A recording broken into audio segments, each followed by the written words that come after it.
শুভ সকাল বন্ধুরা। তো আজকে সকাল সকাল তোমাদের জন্য নুডলস রেসিপি নিয়ে চলে আসলাম। দেখো নুডলসে কী সবজি দিয়েছি। প্রথমে পেঁয়াজ, পাতাকপি, বরবটি, কাঁচামরিচ কেটে নিতে হবে। তারপরে জলে নুডলসগুলোকে সিদ্ধ করে নিতে হবে।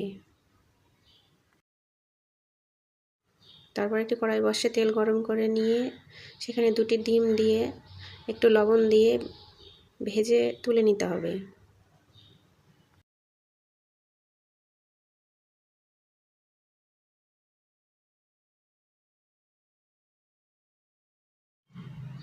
এবার ডিমগুলো তুলে নেওয়ার পরে ওই কড়াইয়ে একই তেলের মধ্যেই পেঁয়াজগুলোকে দিয়ে দিতে হবে।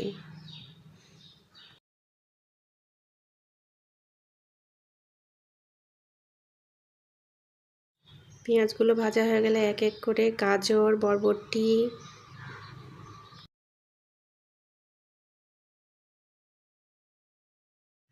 আর লাল পাতাকপিটাও দিয়ে দিতে হবে। তারপর সবগুলোকে একসঙ্গে মিশিয়ে ভেজে নিতে হবে।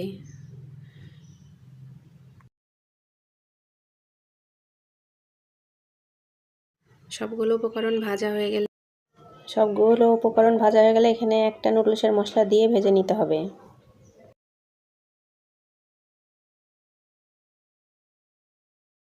তারপরে ভাজা ডিমগুলো দিয়ে মিশিয়ে নিতে হবে।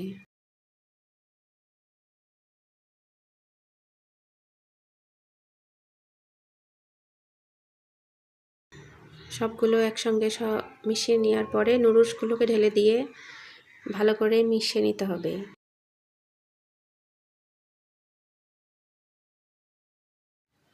ভালো করে মিশানো হয়ে গেলে নুডলসের বাকি মশলাগুলোও দিয়ে দেব।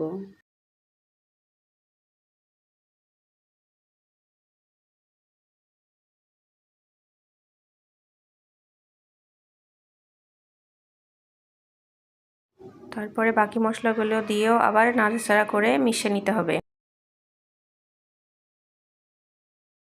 এই তো আমার নুডলস প্রায় হয়েই গেছে। এই যে দেখো কত সুন্দর হয়েছে লুকটা, তাই না? ধন্যবাদ সবাই।